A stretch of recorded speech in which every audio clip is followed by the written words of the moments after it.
Yeah, honestly, at this point, I might be convinced that Robert Eggers can do no wrong.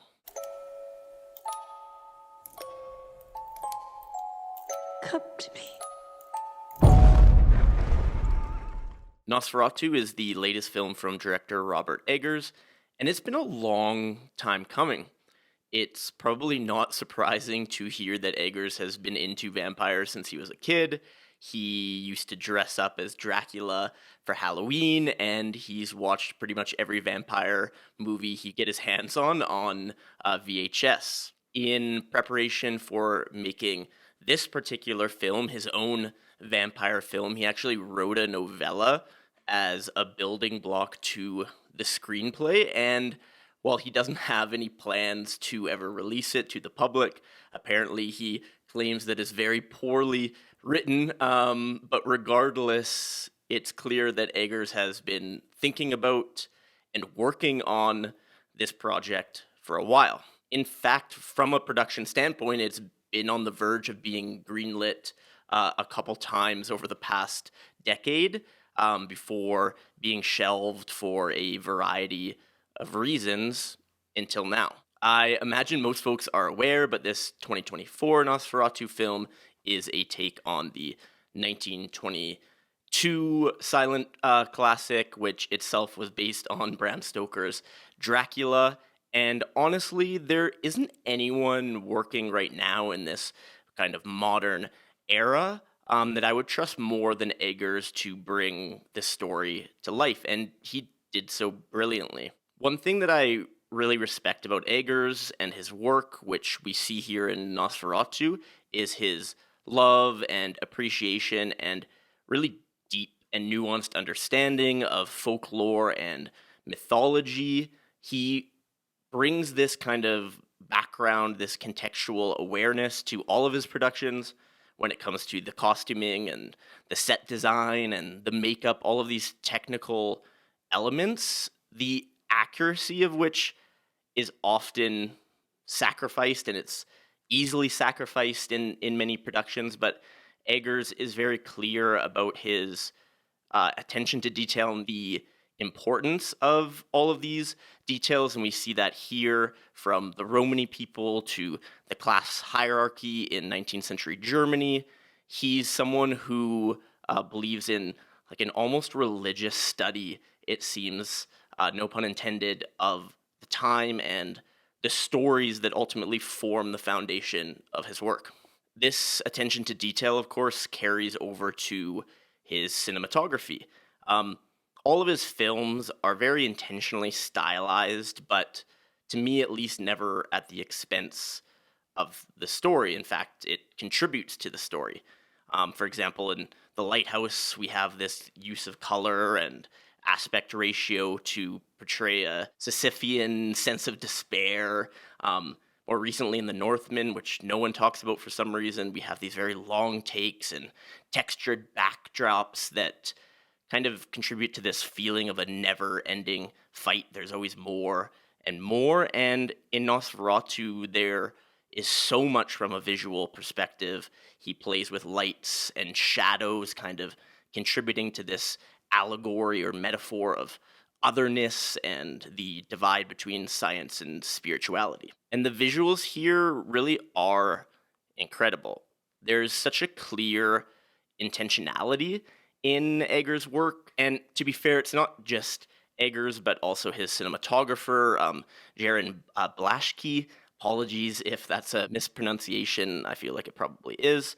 But he's worked with him as DP on The Witch and The Lighthouse. And in Nosferatu, we have a pretty deep collaboration, it seems at least, with his editor as well, Louise Ford.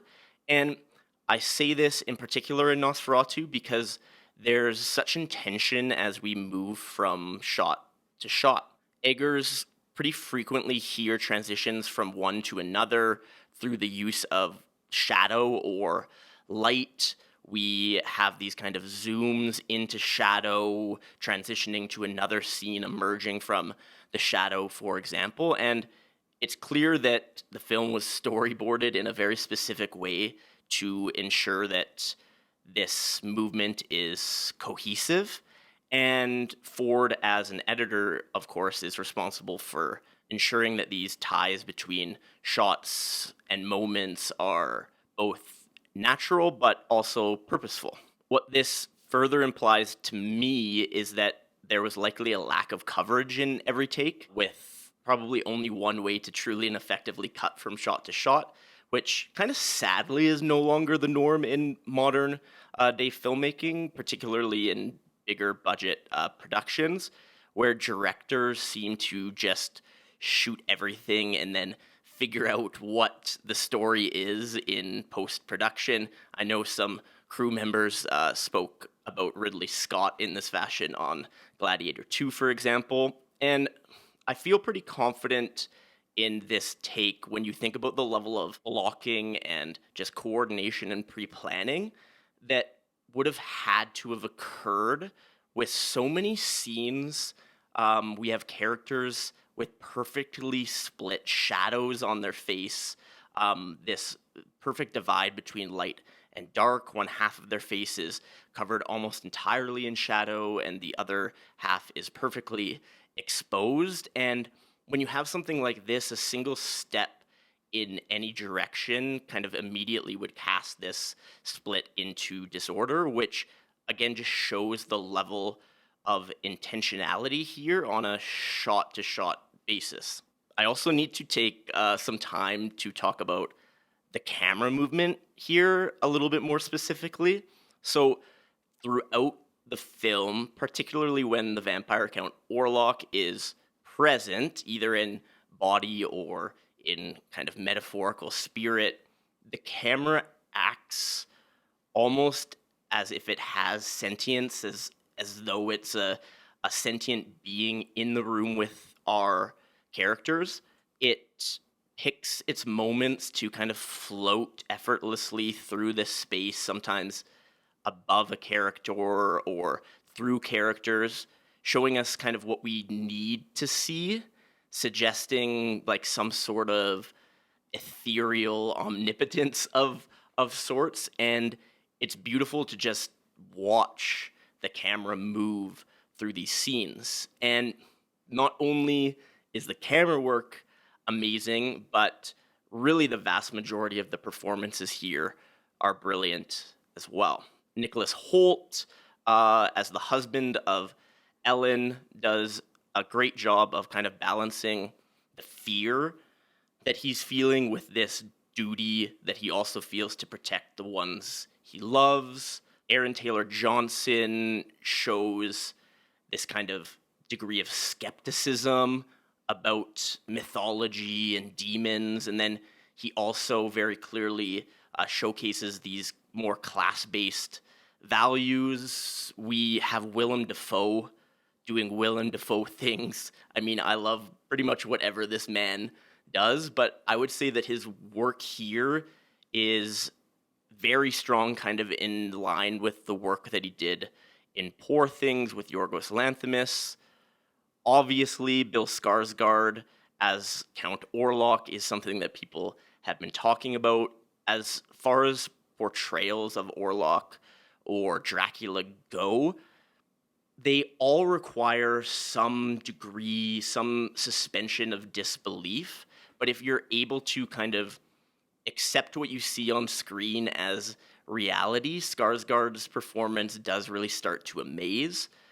His super, like, otherworldly deep voice is tremendous, and then you combine that with brilliant makeup and costuming. I think that his version of Count Orlok or Dracula is a version that really can stand the test of time. To me, though, the absolute standout performance here is Lily Rose Depp. I was blown away by her in this film, and honestly, it's one of my favorite performances of the year. There are many scenes where she's brilliant, but there's one in particular during a sort of possession where she just held me in like such captivity that I physically could not look away. And she's given a little bit more weight in this film in the sense that she has to switch between different versions of herself kind of at the drop of a dime.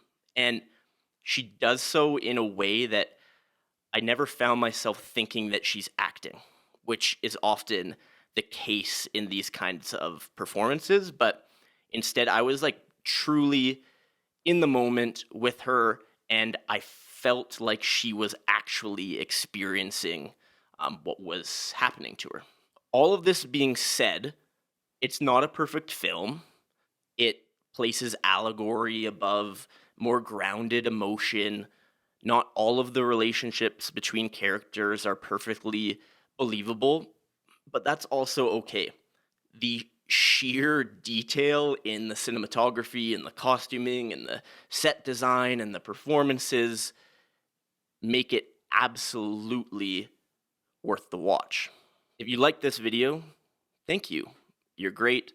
Like it, subscribe, comment, feed the beast of the YouTube algorithm to give me sustenance so that I can survive.